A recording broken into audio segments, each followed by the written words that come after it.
Okay, this is a sutta on request. So,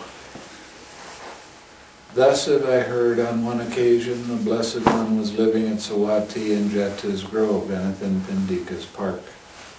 Then the carpenter Panjakanga went to the Venerable Udayan, and after paying homage to him, sat down at one side and asked him, Venerable Sir, how many kinds of feeling have been stated by the Blessed One? 3 kinds of feeling have been stated by the Blessed One, householder. Pleasant feeling, painful feeling, and neither painful nor pleasant feeling. These 3 kinds of feeling have been stated by the Blessed One. Not 3 kinds of feeling have been stated by the Blessed One, Venerable Udayan. 2 kinds of feeling have been stated by the Blessed One. Pleasant feeling and painful feeling. This neither painful nor pleasant feeling has been stated by the Blessed One as a peaceful and sublime kind of pleasure. A second time and a third time the Venerable Udayan stated his position. A second and third time the carpenter Panjakanga stated his. Now this carpenter was he was basically living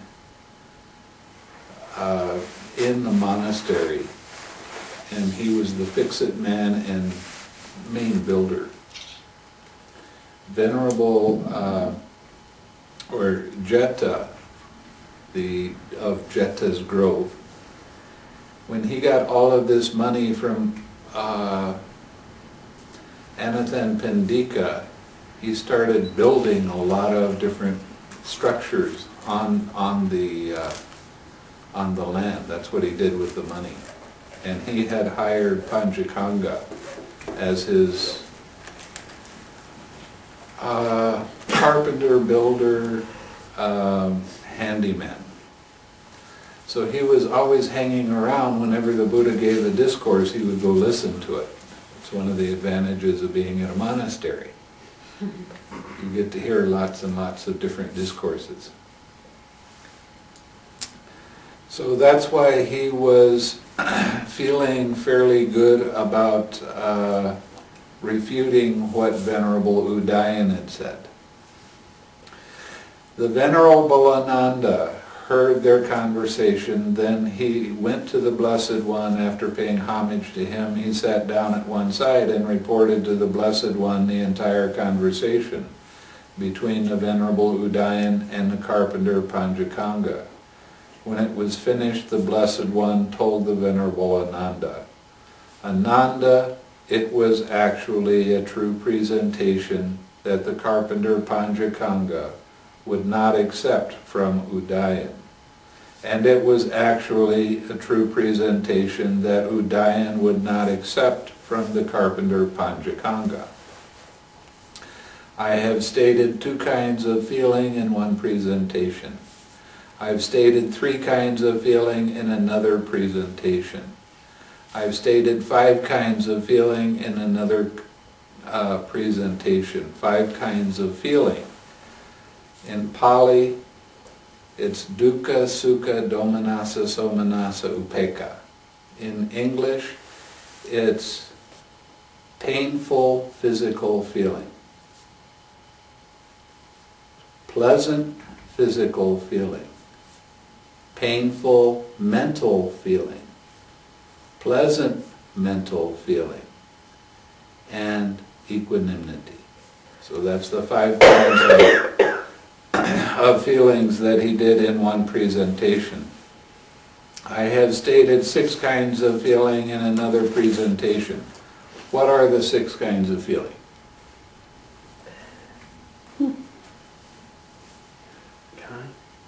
Nose, ears, Tongue. I just read it to you yesterday. I hope you know. Exactly. I've stated 18 kinds of feeling in another presentation. What are 18 kinds of feeling? Well, the 6 sense doors with pleasant, unpleasant, and neither pleasant or unpleasant. God, she's sharp. Well done.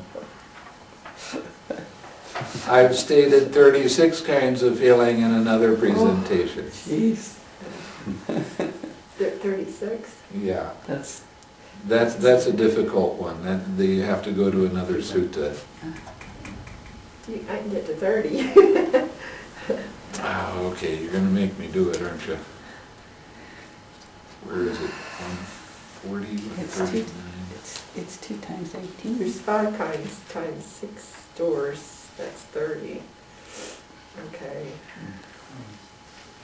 Oh, it's 5 feelings at the 6 sense doors. That's 30. Oh, I always mess up on this one because he's asking for 36. there's So another. there's 6 that we're not counting, and 6 at 6. What about mind feeling? well, that there's already. 6 doors and mine's one of them. So there's Oh. 6 times 5 is 30. I don't remember the number of the sutta. I'm getting old.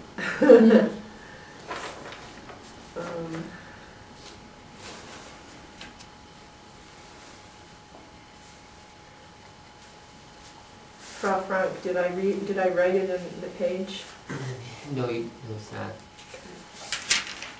Let me just check the other pages. No, I don't see it.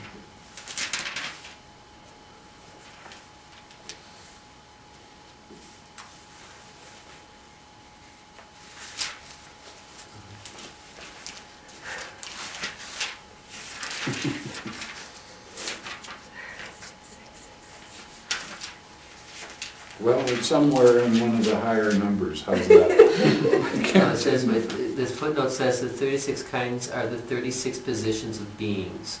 The 6 kinds of joy, grief, equanimity. Yeah, that's it. Each based, it's and then 137. 137. Oh, Yeah. okay.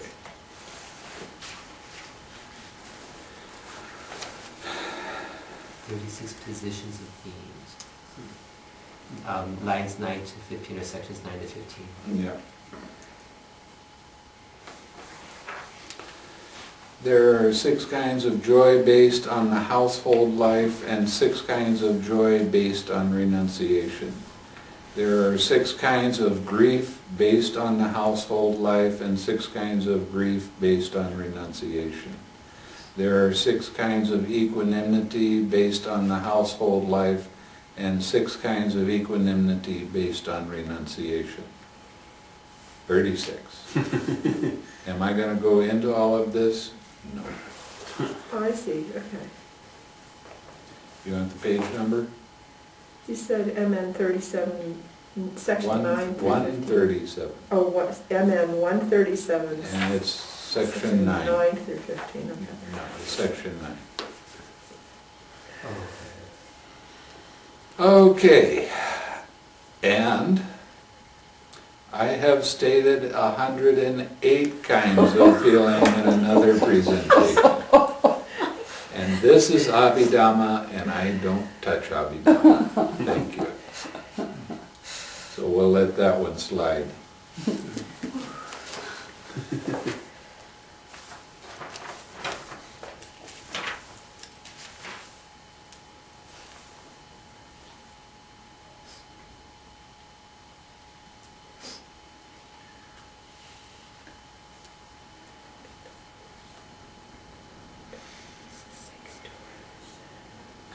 Okay, according to the footnote, it says the 108 kinds of feeling are the previous 36 kinds of feeling as referred to past, present, and future. Oh, that's so bad.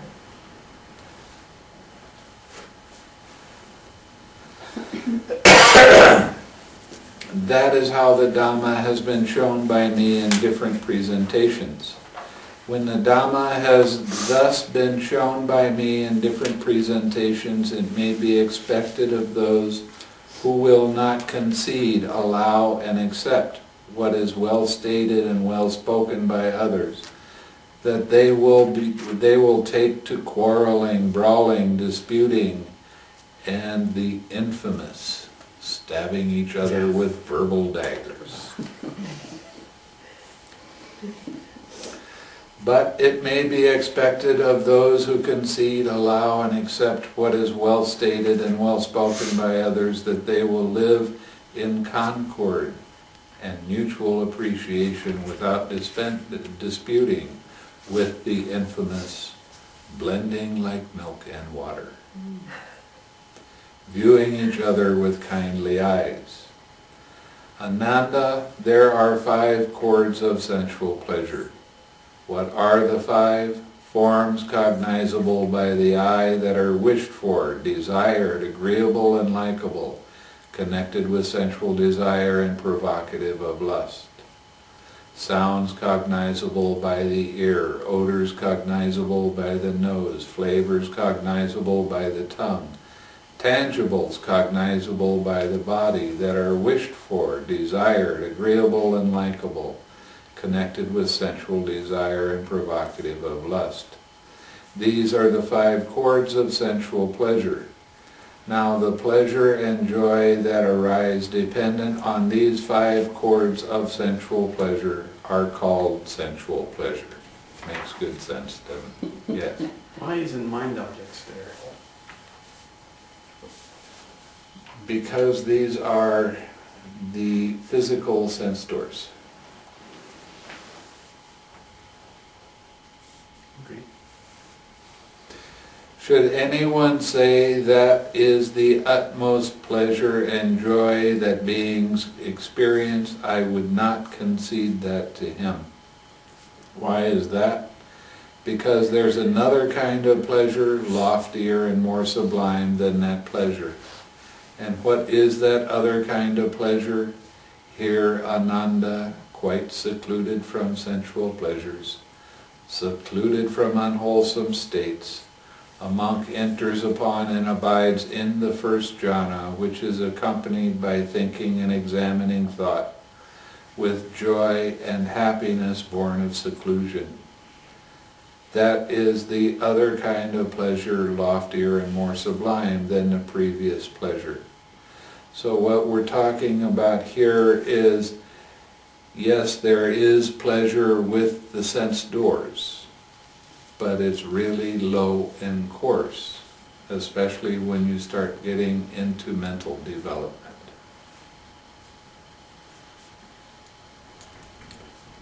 Should anyone say that this is the utmost joy that beings experience, I would not concede that to him. Why is that? Because there's another kind of pleasure, loftier and more sublime than that pleasure.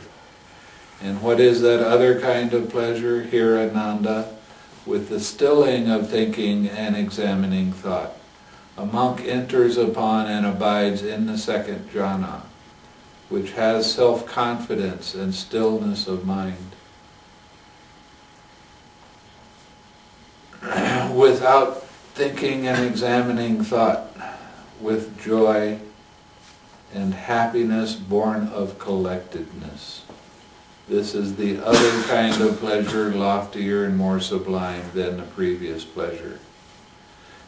Now most of you have experienced going into the second jhana, and when you get into the second jhana, if you keep trying to verbalize the wish, you start having pretty intense headache. And that means that you're trying too hard. You have to let go of the wish and then just feel the wish. You can use a one-word helper: peace, calm, happiness, clear, tranquil, joy, cheerful, whatever word you want to use, as long as it brings up that feeling. And then you take that feeling and put it in your heart, and you take your spiritual friend and put your spiritual friend right in the middle of that feeling. And surround your friend with that feeling of peace, calm, happiness, whatever it happens to be that your wish is. And you give them a heart hug, very gentle. And you stay with that feeling. And relax any tension or tightness. Stay with that feeling until it starts to fade away. When it fades away and your mind begins to wander to something else, then you use the 6 R's and recognize that your mind is going away, release that. That means don't keep your attention on the distraction. Relax the tightness caused by mind's attention moving from one thing to another. Then, excuse me, smile.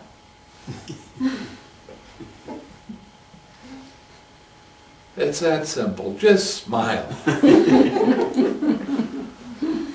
And then come back to your object of meditation. Why do you smile? Because it's easier to have a light, alert,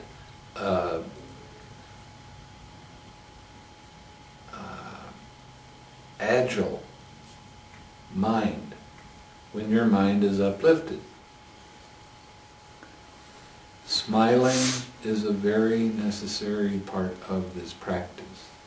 And the more you can smile into whatever you're doing during your daily activities, you are practicing a part of the Eightfold Path.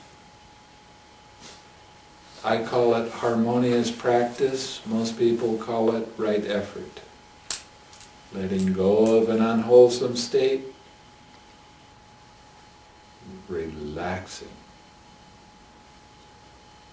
Smiling, coming back to your object of meditation.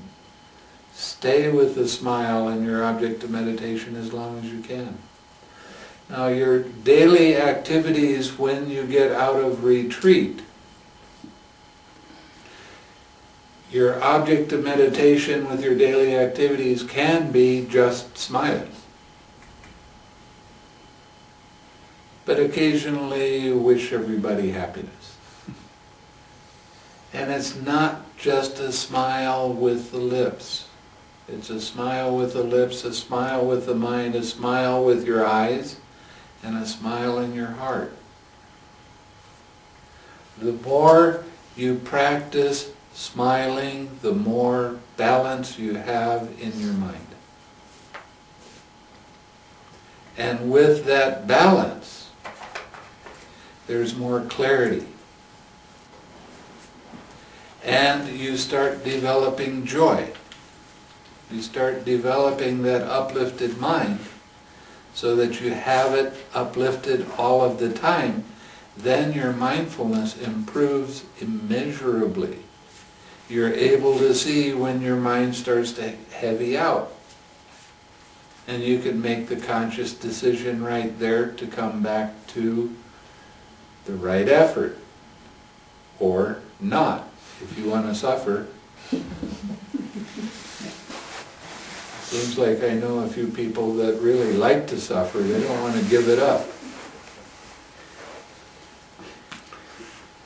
But the more you can soften your mind, and the more you can have joy arise, the easier everything becomes in your life.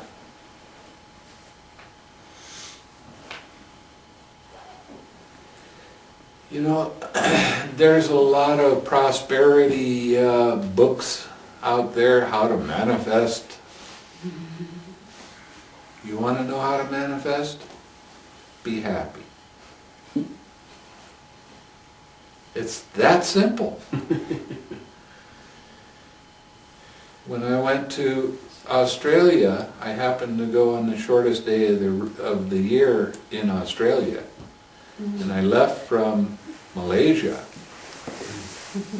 Now the shortest day of the year in Australia is rather cool. It's not cold, but it's cool. And I was completely unprepared for it. And I was walking around with sandals with no socks. And I had the thought, it would really be nice if I had some warm feet. But I don't, so I just kind of chuckled into it and did what I was going to do, and I wound up going to a Burmese monastery just outside of Sydney. And the first thing that monk did when I walked in was gave me a pair of socks. I was completely happy. That's the highest ambition in my life was to have warm feet, and here it was, right before my eyes. And about a week later, all of a sudden, I had a dozen pair of socks. And I started walking around going, no, I don't need any more socks. My feet are warm enough. That's enough. And to this day, I have socks coming out my ears. The Buddhist that we brought back last year. I mean, it's truly amazing.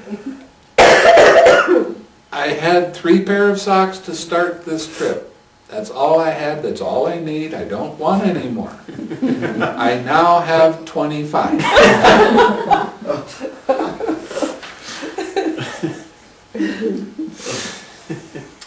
So you want to manifest? Be happy. But I guess you have to be grumpy to turn it off.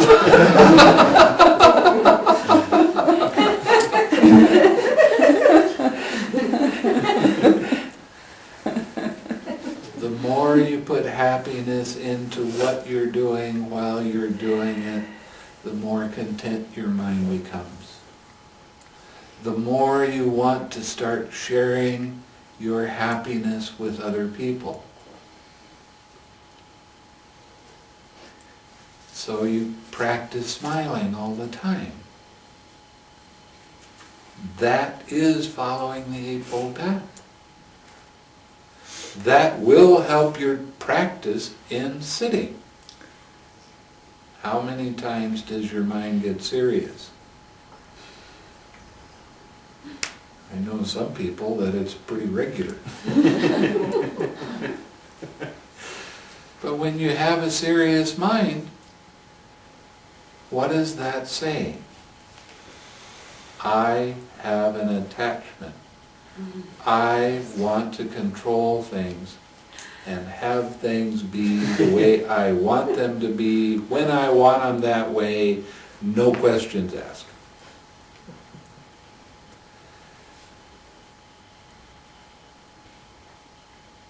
When you're able to smile more into what you're doing, you become aware of not only how you cause your own pain when things don't happen the way you want them to, but the pain that you cause other people because you're trying to push and force things to be the way you want them to be.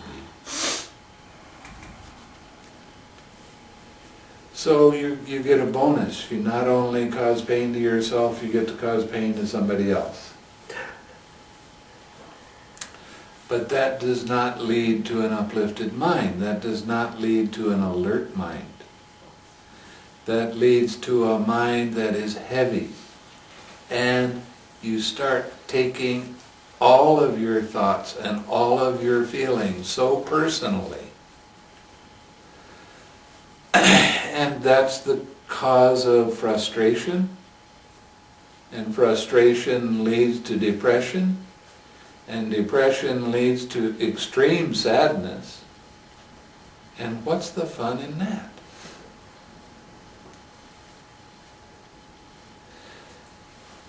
So the more we can practice having that uplifted mind all of the time, the easier it is to see when your mind heavies out. And when your mind heavies out, there's a couple things that happens. One is you become less efficient at what you're doing while you're doing it. And there's real disappointment that happens because you can't manifest in exactly the way you want to manifest. And that leads to being pulled out of the present moment. And before long, you're 1,000 miles away, not paying attention to what you're doing while you're doing it, which can be real dangerous if you're cutting vegetables or using a knife for some reason.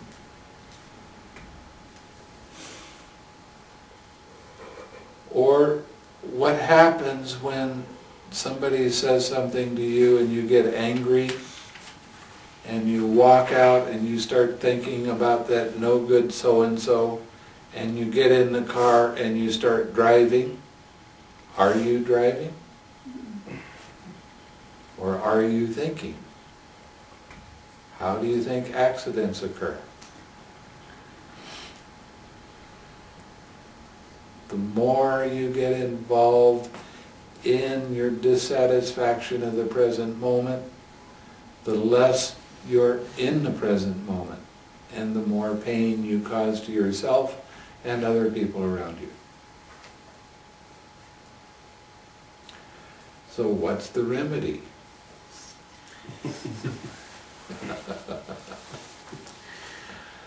Practice smiling. Somebody sent me a video about this doctor. He was healing people left and right in India. And one of the guys that used to be with Monty Python, I can't remember his name. John Cleese. John Cleese, yeah. He went to India to check out this doctor, and he made a little movie of it. And this doctor would have 30 or 40 people standing around in a circle, making faces at each other and laughing.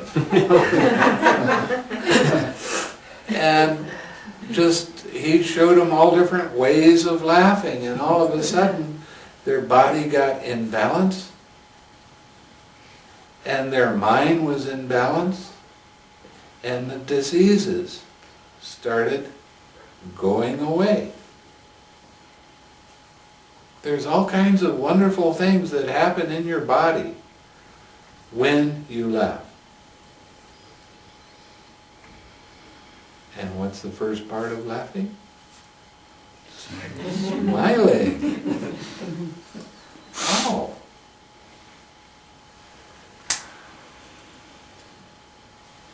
When you start doing this, you start to gain a lot of self-confidence. You start saying, hey, this stuff works. And that self-confidence is not only occurring while you're sitting in your meditation. It is occurring throughout the day. You feel like you're really starting to understand how your mind works. And that's when the oh wow's starting to happen. Wow, look at that. That is how it works. When I laugh, I go from I am that to it's only that. So, guess what I'm pushing? Guess what I want you to do when you go home?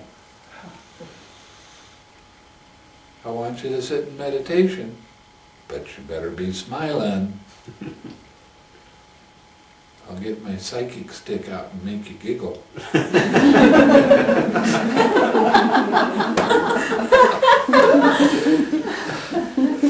I don't really have a psychic stick, honest. Using your staff now.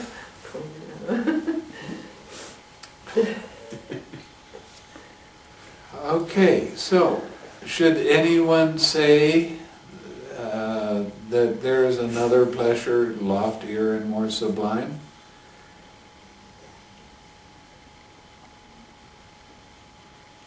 I gotta go back to where it said that.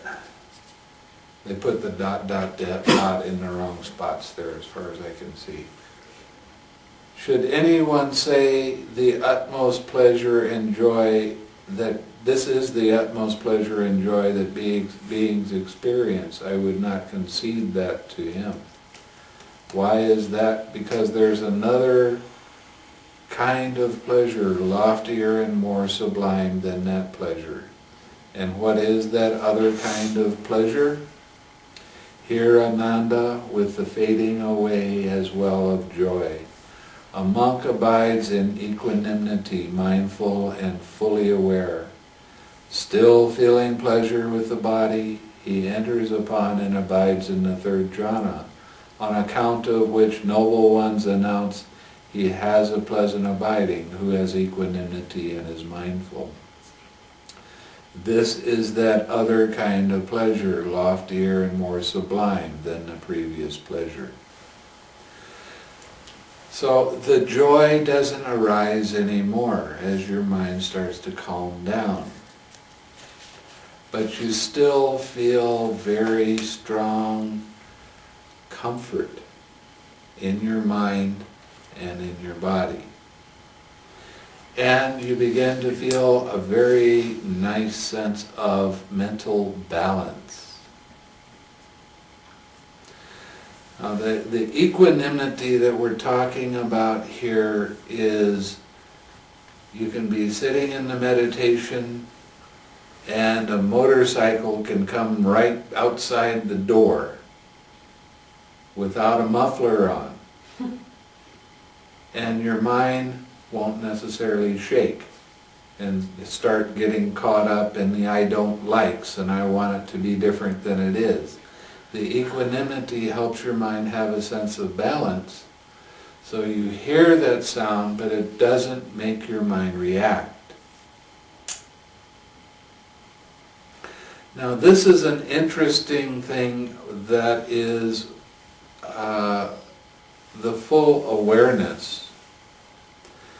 The full awareness is a major thing to know about so that you can tell the difference between absorption concentration and tranquil wisdom collectedness. When you get to the third jhana with absorption concentration, you do not feel your body at all. Your mind stays glued on your object of meditation, whatever that happens to be.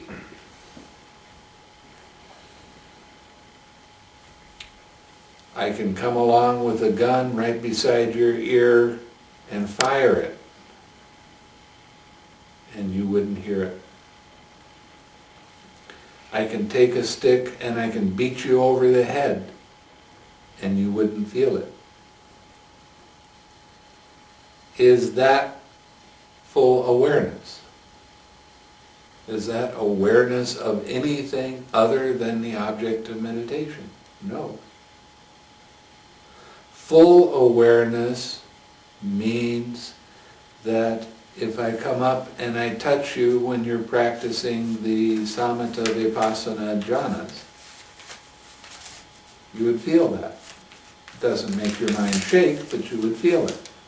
You would feel ants walking across your hand. And that reminds me of something that happened when I was in Burma. I was practicing the straight vipassana, and one of the teachers mentioned that sometimes it feels like ants are walking all over your body. So I'm sitting in meditation and all of a sudden I'm feeling ants all over. And I'm going, oh, this is not so good. But the teacher said, just noted. And after about 10 minutes, some of the ants are starting to bite. So I started thinking, this can't be right. And I looked down at my hands and there must have been 500 ants. Oh. And they were crawling up my arms and I decided that I didn't like that meditation at that moment. I couldn't tell the difference between real ants and meditation ants.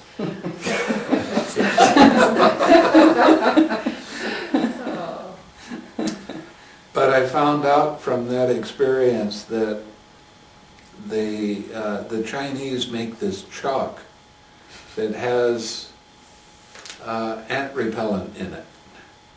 And you draw a circle around you and the ants won't cross that line, which is great. Except what they do is they go over to the wall and they go up the wall and they go over the ceiling and they're very good at dive bobbing. You can't get away from the ants in Asia. They don't? That's why we couldn't find it. What? They don't sell it anymore. They do in Asia.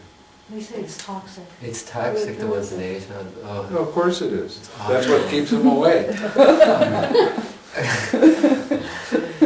It's worse to put it on. No, you don't put it on. Oh, no, you put You put a circle around you.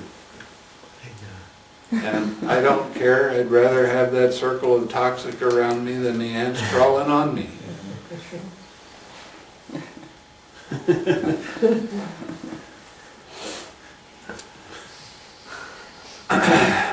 As you start going deeper in your meditation, you start losing tension in your mind. As you lose tension in your mind, you start losing tension in your body. When you lose tension in your body, you stop feeling different parts of your body. Where'd my hands go? I don't have any legs. Feels like my head is just sitting on the floor. That's what one of the students told me one time.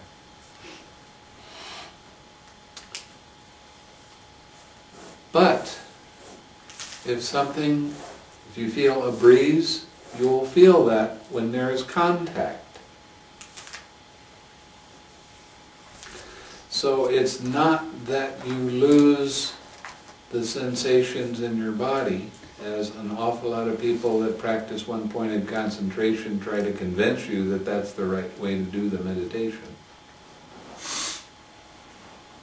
You still have full awareness.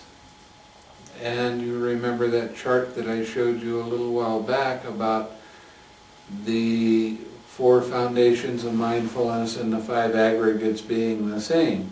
And then right underneath it, there's the hindrances. When your mindfulness wavers or becomes weak, a hindrance will arise. When a hindrance arises, you are no longer in the jhana. Now you have to work with that hindrance, letting it go, relaxing. Smiling. Smiling.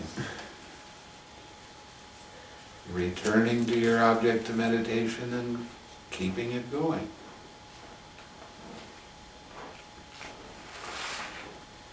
The hindrances help you very much. They are not the enemy to fight with. And this is another major difference between people that practice different forms of one-pointed concentration or absorption concentration and the samatha vipassana person who's practicing a collective mind. when a hindrance arises for someone practicing one-pointed concentration, they generally try to fight the hindrance. They don't like the hindrances, they want them to stop, they try to push them away, and this makes mind tighter and tighter and tighter. But a person practicing one-pointed concentration, because they're not used to seeing that, they won't even recognize that their mind is tight. But you got headaches though? I mean, if I try hard, then... Eventually, yes, you do. But I'm talking about it first right now, before getting to the absorption. And before getting to what they call access concentration. Access concentration is kind of a medium kind of concentration, but the force of the concentration is strong enough to suppress the hindrances.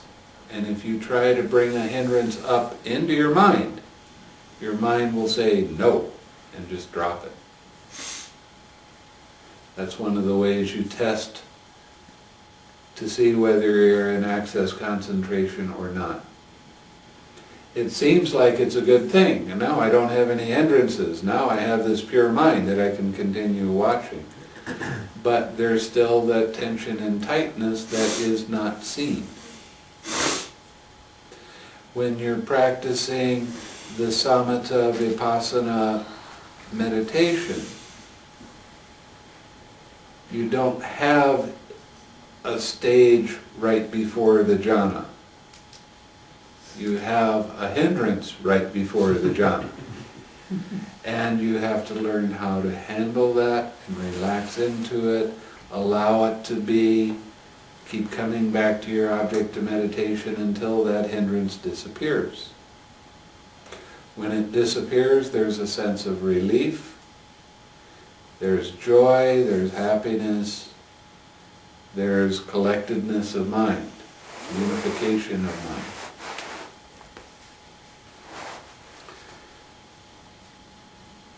Going from one jhana to the next,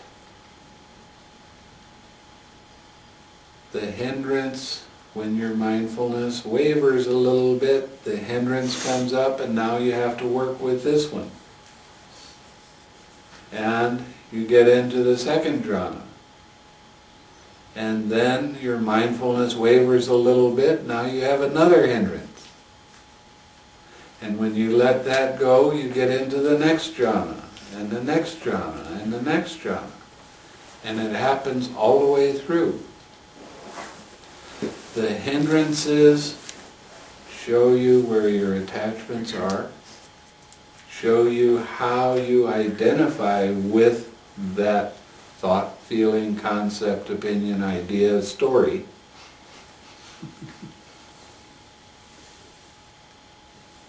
And causes tightness.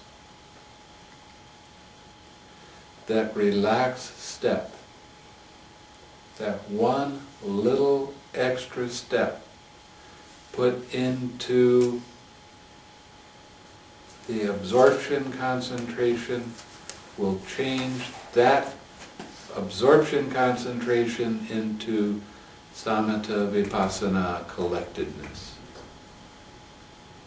You will not go as deep in the concentration, but you will get as still.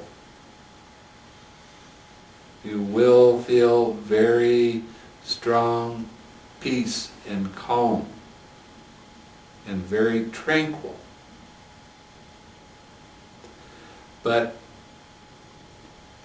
like the Buddha before he became enlightened, he practiced one-pointed concentration because that's the only kind of meditation that was around. And he went as far as he could go with the two different teachers that were teaching. And he was not satisfied with those practices. He saw that there was still things that were coming up. So he went off for 6 years looking for how to attain Nibbana. The Bodhisattva was truly an amazing being because he was so very intelligent. When he was taught the meditation, he learned it very quickly, and he went through all the stages of the meditation. He went through all of the jhanas very quickly. A week, 10 days. But he wasn't satisfied because he saw that there's still something there. Even though he became one of the most advanced meditators in the world at that time, he wasn't satisfied with what he was practicing. Now during that time there were a lot of people that said, well, you got to fast and only eat this kind of food, and then you'll become enlightened. And he did those kind of things. He lost huge amounts of weight. He cut down the amount of food till he was taking so little that his body became so weak he could hardly stand.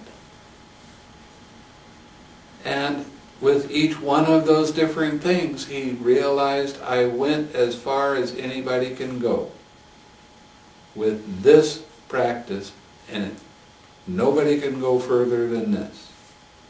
And I'm not satisfied with it, so I'm going to stop.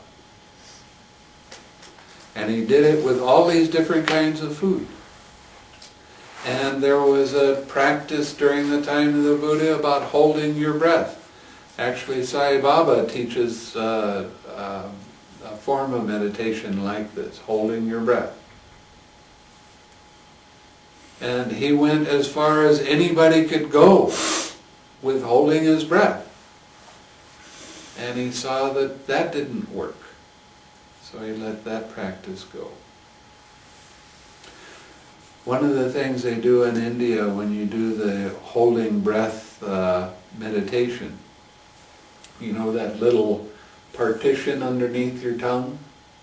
They cut it so they can swallow their tongue. And that way they won't have any air coming up in their ears or in their mouth or nose. So they learn how to swallow their tongue. Makes you want to go to India and try it, doesn't it?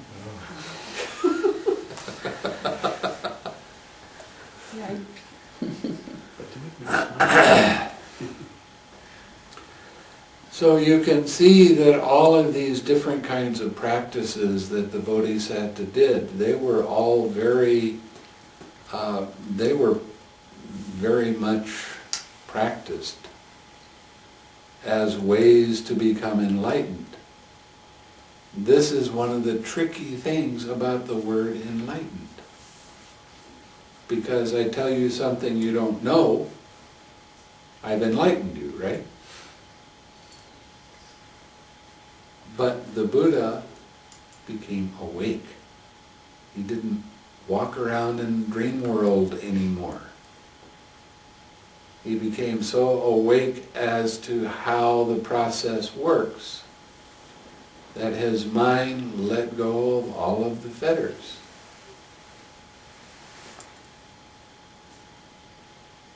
He could see the matrix. He could see the matrix. He could stop bullets just by thinking.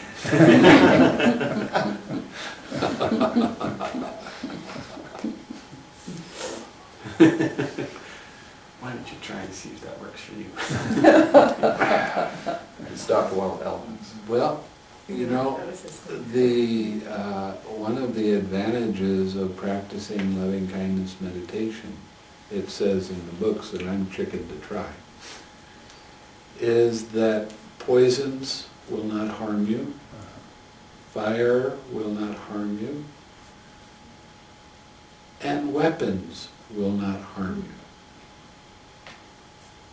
I'm not going to try those things to see whether they really work or not. there is this, when I was in Burma, there was a monk in one of the villages. He became very famous. He was sitting in his hut doing meditation. He was practicing absorption concentration, and he was practicing metta at the time. And his hut caught on fire, and it burned to the ground. And all of the other monks around, they were so worried about this monk. And the monk, when they started clearing stuff away, he was sitting there in his meditation. It didn't even burn his clothes. Does that happen with samatha vipassana? I don't know, and I don't want to find out. But that happened for him. And I don't want to take any poisons to see whether it really works or not. I certainly don't want anybody pointing a gun at me. So some of the things we have to take on faith. At least I do. I'm not going to test them. Anyway.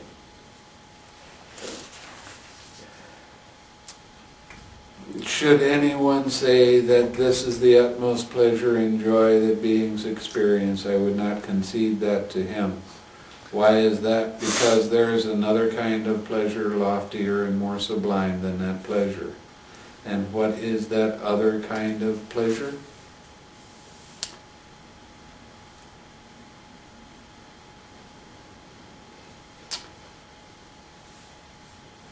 Here, Ananda, with the abandoning of pleasure and pain. Now, with the abandoning of pleasure and pain, what we need to do is add gross pleasure and gross pain. When you're in the fourth jhana, you will still feel some sensations, but they don't make your mind shake.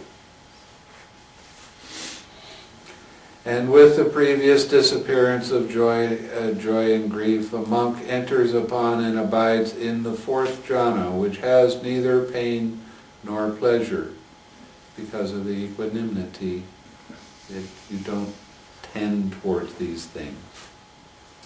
And purity of mindfulness due to equanimity. This is that other kind of pleasure, loftier and more sublime than previous pleasure. When you get into the fourth jhana, you are not able to radiate loving kindness from your heart anymore. You start radiating loving kindness from your head.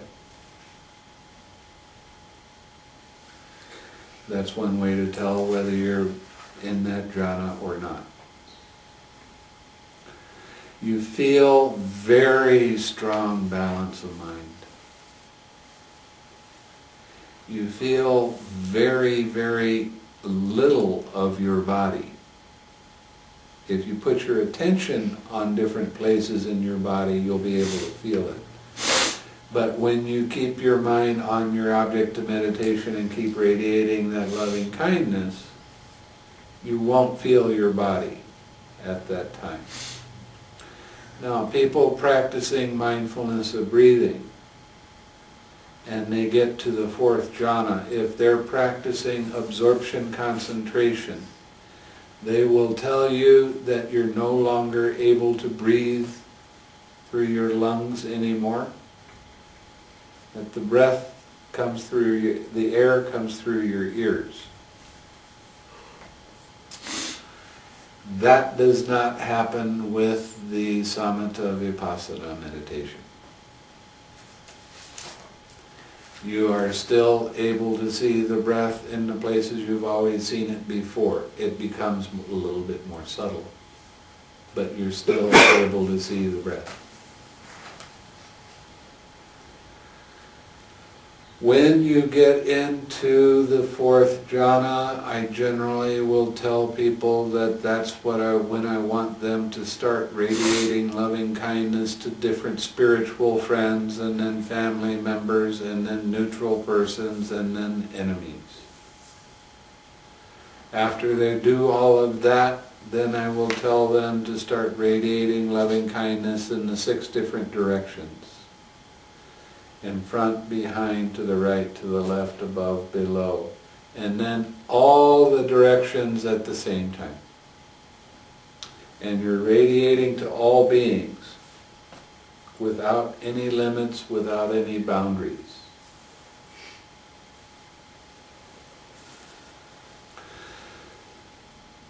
This is as far as loving kindness meditation will take you. That's as high as you can get. What happens after that, I'll read to you.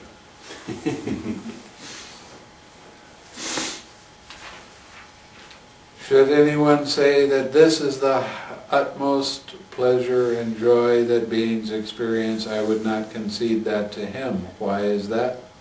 Because there's another kind of pleasure loftier and sublime than that pleasure.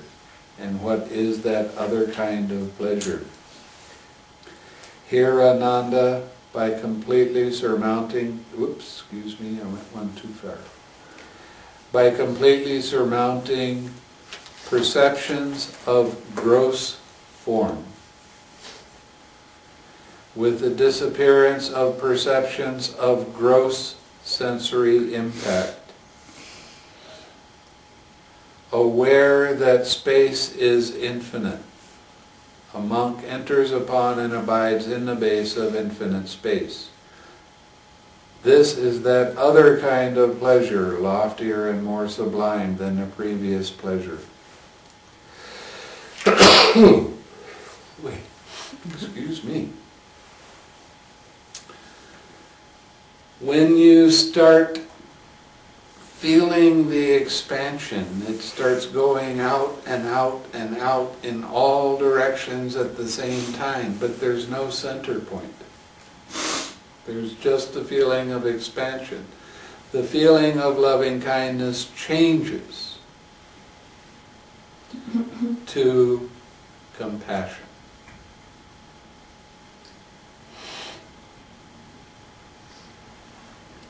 As you keep going deeper and deeper in your practice, you will have another hindrance arise, and then you get to work with that guy. And on the other side of that, if anyone should say that that is the utmost pleasure and joy that beings experience, I would not concede that to him. Why is that? Because there's another kind of pleasure, loftier and more sublime than that pleasure. And what is that other kind of pleasure? Here, Ananda, by completely surmounting the base of infinite space, aware that consciousness is infinite, a monk enters upon and abides in the base of infinite consciousness. This is that other kind of pleasure, loftier and more sublime than the previous pleasure. After you let go of this next hindrance, then you start seeing individual consciousnesses arise and pass away. Now, to give you an idea of how clear and observant your mind is, that was 1,000,000 consciousnesses arising and passing away. You will be able to see the individual consciousnesses arise and pass away. There's great clarity of mind. It's real interesting. When you get into this state, you start seeing that everything is absolutely in a state of change. And you see it changing at every sense door. You see it changing, and there ain't no controller. Can't make it stop. Continually changing. And it gets tiresome, seeing all of these different consciousnesses arise and pass away. It's the form of unsatisfactoriness that arises because you know that there's still more to do, but this, it starts to be with everything. And what I tell people to do at this point is to start looking at the spaces in between the consciousnesses. It's like an 8mm movie that's going a little bit too slow, and you see a blink, and then you see a black spot, and then you see a blink, and you see a spot, and you see a blink, and you see a spot. So you start paying attention to what happens in between the consciousnesses as they arise.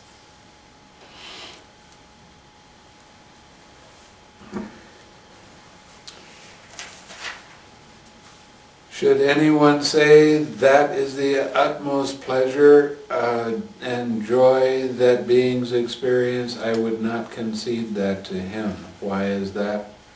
Because there's another kind of pleasure loftier and sublime, more sublime than that pleasure. And what is that other kind of pleasure? Here, Ananda, by completely surmounting the base of infinite consciousness, aware that there is no thing. A monk enters upon and abides in the base of no-thingness. This is that other kind of pleasure, loftier and more sublime than the previous pleasure. Now this is when mind stops looking outside of itself and just starts looking at... let me back up 1 second. From infinite consciousness, or from infinite space to infinite consciousness, the feeling of infinite consciousness is different than the feeling of infinite space. And it's a kind of joy that you experience. When you get into the realm of nothingness, you start feeling a different kind of feeling again. And this is very, very strong equanimity. Now when you got into the 4th jhana, that was good equanimity. But when you get into the realm of nothingness, the equanimity is much finer and better. I don't know how to describe it much outside of that. It's like the 4th jhana, yeah, the equanimity is there, and yeah, it's real nice, but it's coarse. But when you get into the realm of nothingness, it turns into a finer kind of equanimity, more balanced kind of equanimity, if you can say that.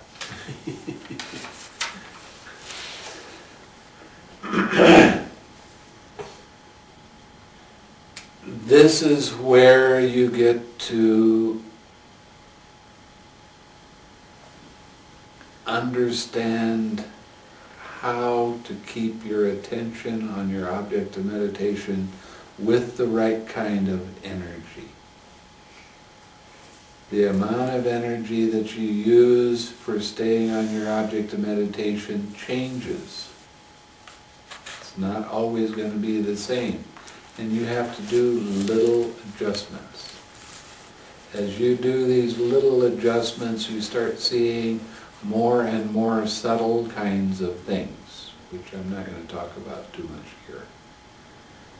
You have to tell me, I'm not going to tell you. Now this is seeing and experiencing the Brahma Viharas. And this is very much backed up in the suttas.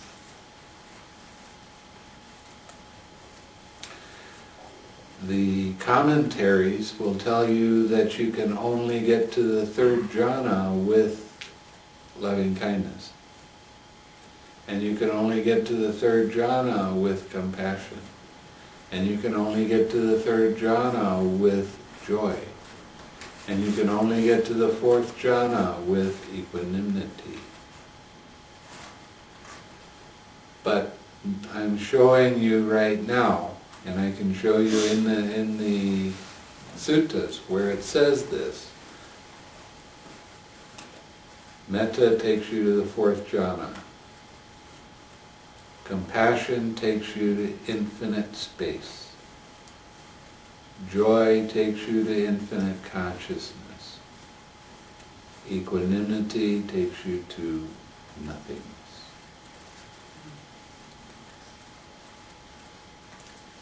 Is nothingness essentially that black space between the consciousness then? But in an expanded form, so to speak? Yeah,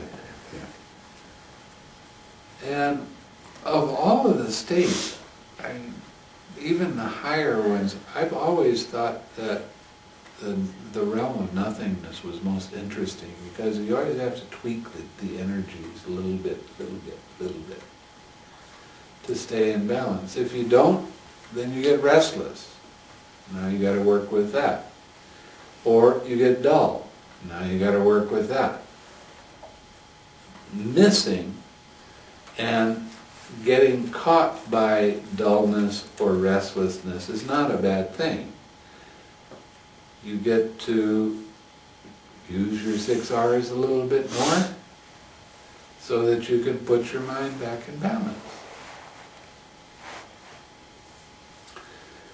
So every distraction that occurs in your entire meditation, it occurs to help you go deeper in your meditation.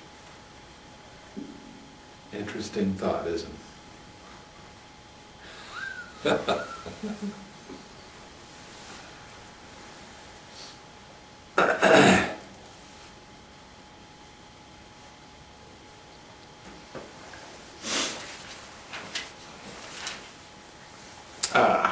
Should anyone say that this is the utmost pleasure and joy that beings experience, I would not concede that to him. Why is that? Because there's another kind of pleasure, loftier and more sublime than that pleasure. And what is that other kind of pleasure? Here, Ananda, by completely surmounting the base of nothingness, a monk enters upon and abides in the base of neither perception nor non-perception. This is that other kind of pleasure, loftier and more sublime than the previous pleasure. What happens here is where before you were feeling expansion, now you're feeling like mind is getting smaller and smaller and smaller and smaller until you can't really tell whether it's there or not. And while you are in that state, you don't know that you're in that state. That's how subtle it is. Some students have come back to me and tell me, I didn't feel like I was sleeping, but I must have been asleep because I don't remember anything that happened in there. When you come out of that state is when you start reflecting what happened in that state. When your mindfulness gets sharp enough, you'll start seeing all sorts of interesting things. After you get out of that state, that's when your mind gets that real, clear, bright alertness. And this is when you start seeing when before you were seeing individual consciousnesses, now you're starting to see 1/12 of those.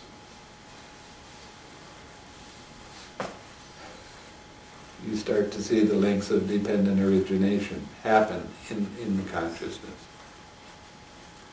Happen, I guess that's not a good way to put that. Let's say happen in that thought moment. That would be more precise, I think.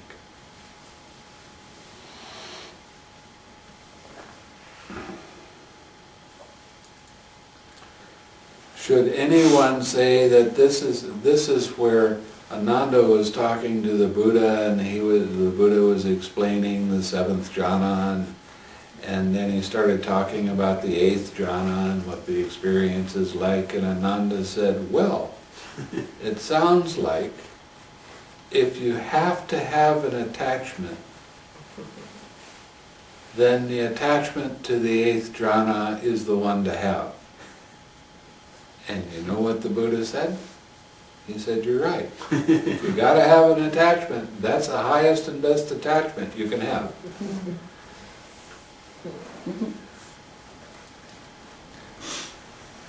Should anyone say that this is the utmost pleasure that beings experience, I would not concede that to him. Why is that? Because there's another kind of pleasure loftier and more sublime than that pleasure. And what is that other kind of pleasure? Here, Ananda, by completely surmounting the base of neither perception nor non-perception. A monk enters upon and abides in the cessation of perception and feeling. This is that other kind of pleasure, loftier and more sublime than that previous pleasure.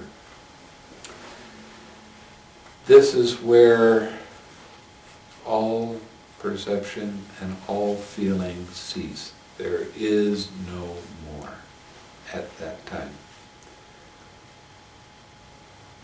When you come back and have perception and feeling arise again, it's like you've cleaned the chalkboard. And now you get to see how dependent origination actually does arise. And then you get to see exactly how dependent origination ceases. And when you let go of ignorance, it's such an oh wow in your understanding that Nibbana occurs. The only way you can experience Nibbana is through the understanding of dependent origination. This is not my words I'm speaking. This is the words of the Buddha. I can show you where it says that in the suttas.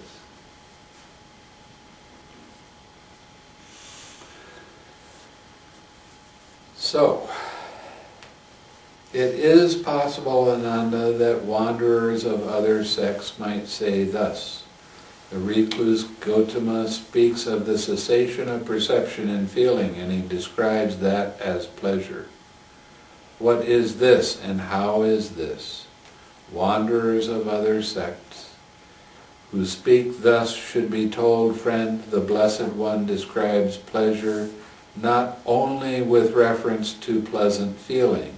Rather, friends, the Tathagata describes pleasure as pleasure in any kind of pleasure wherever and in whatever way is found.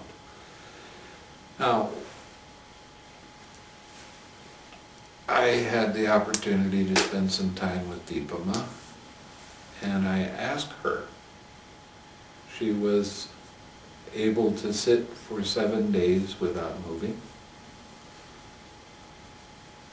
And we found out that she was sitting in the cessation of perception and feeling. So I said, why do you do that?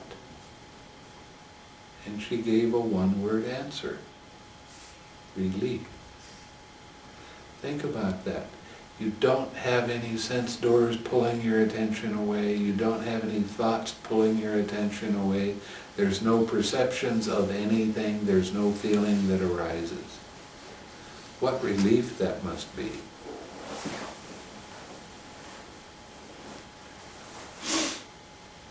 At least it sounds that way to me. I guess your mind must be extremely clear when you come out of that one. Oh yeah. And the purity of your doing that is so strong that it's unbelievable, because your mind has not done any karmic action at all. Your body has done no karmic action at all. And that's one of the advantages and real nice things about being around an arahat. They go in and they sit for 7 days, they come out, you give them something. Wow, the merit you get for doing that is huge, especially when you, in your mind, not give it as an individual gift, but give it to the entire Sangha with the Buddha at its head. There are stories about some poor man. He only owned one shirt. And he was working in the field, and he saw Sariputta, and he didn't have anything to give him. So he went into his hut, and he gave him a glass of water. And then he went out and he started working in his field again, and he noticed that the ground had changed the color kind of changed. It wasn't brown anymore, it was gold. And he picked up pieces of it, and it was gold. So he decided that he wanted some help from the king to take care of all of this gold that was in this field that he was working in. And the king's helpers came and they started picking it up, saying that this was the king's gold, and it turned back into dirt. And then when they said that this gold was this poor farmer's, turned back to gold. I love those stories. I don't know whether they're true or not. It's hard to tell whether it's really but I love them. So needless to say, he wasn't a poor man anymore. Anyway. That is what the Blessed One said. The Venerable Ananda was satisfied and delighted in the Blessed One's words. So the many kinds of feeling turns into a real interesting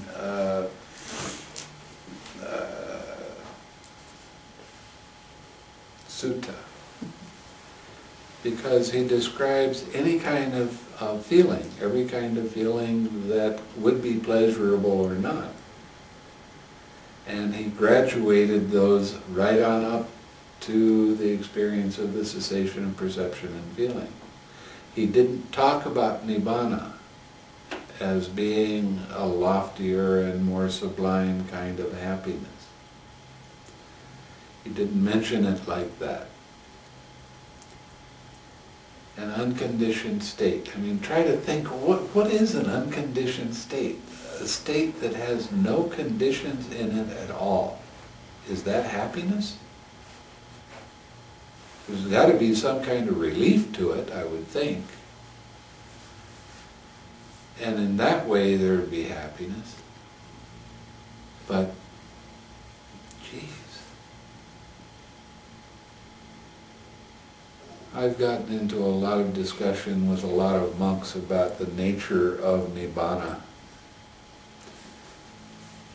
And I always walk away with this question mark going, was that time well spent? I don't understand it, because we can't talk about it, because how can you understand that kind of a state? But I think, and this is my true, honest feeling, that it's worth it to work for and to attain.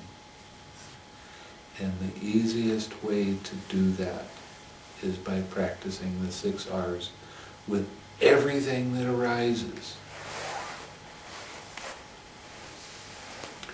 Anything that distracts your mind away from what your object of meditation is at the time. Now, I know that some people like to contemplate things and think about things in the past and that sort of thing, but you're not actually meditating at that time when you're doing that. There are some kind of reflections and recollections that you can use that will help your mind point in the direction of freedom and nibbana. There's a discourse about Anuruddha, and I can't remember all the different points that he sat reflecting on how a monk needs to have these different mental states in order to attain nibbana. And that is considered wholesome thinking. Doesn't have any identification in it. It's impersonal thinking. Another example is when I sat down and I started thinking about the 5 aggregates and the 4 foundations and how similar they are, and started putting it together in my mind that they are actually one and the same thing, and then try to think of different scenarios to see whether it was really true all of the time or not. That is considered wholesome thinking.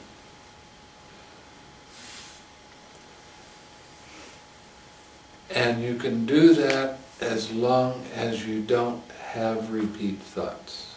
You can think about Dhamma, you can think about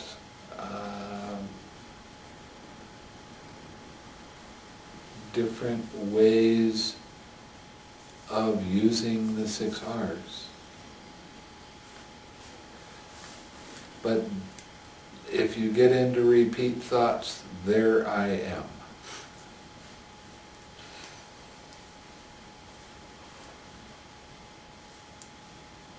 So, does anybody have any questions?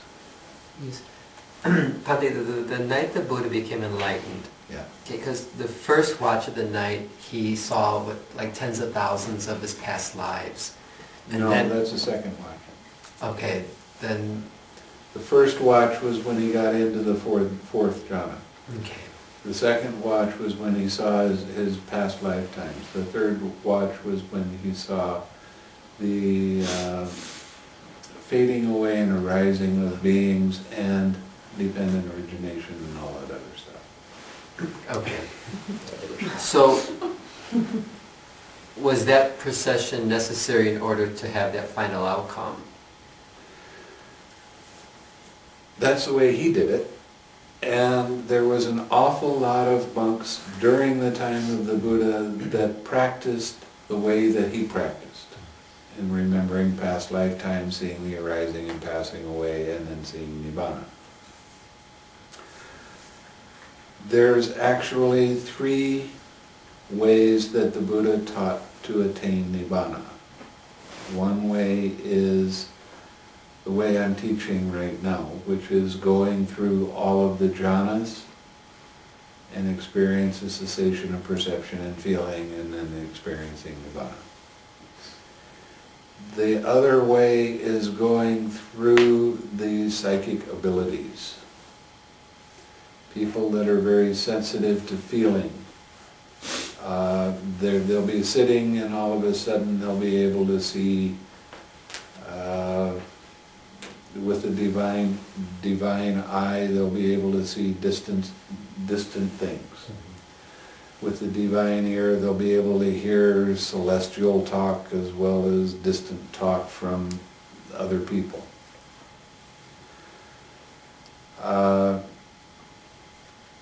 In the suttas, and I'm not 100% that this is actually as accurate as it could be, it talks about all different kinds of things like being able to read other people's minds and flying in through the air and walking on the water and walking through solid objects and things like that. Then you get to a certain place where you see the cessation of perception and feeling, dependent origination and Nibbana.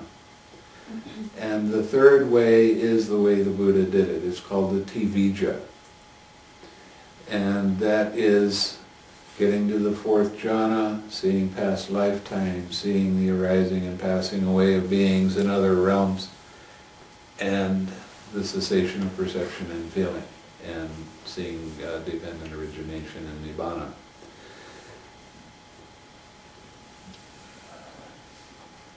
It seems to me that the fastest way for you to experience nibbana is by going through the four jhanas, then remembering past lifetimes, then seeing the arising and passing away of beings, and then attaining nibbana. But an awful lot of the people that I show past lifetimes to, how to remember past lifetimes, they only do it for a little while and then they want to get back to doing another practice instead of taking that as their practice. So that I don't have many students that stay with it to the end, for whatever reason. Yes. So there's a progression to the contemplating of past lives? Yes. So it would be, but you don't seem to mention it as an important step in the practice we're doing. Because I prefer to teach going through all of the jhanas. I like teaching the Brahma Viharas. What more can I say? Other than Nibbana, is there an advantage to remembering past lives? When you start looking at past lives, you start having unshakable belief that karma is real. I mean, there's no question in your mind at all. Karma is real. And that's the advantage of doing that. There is a great deal of understanding that occurs when you start looking at past lifetimes. And I tell people that this is the fast track and it doesn't seem to interest so much. But I do like teaching the jhanas.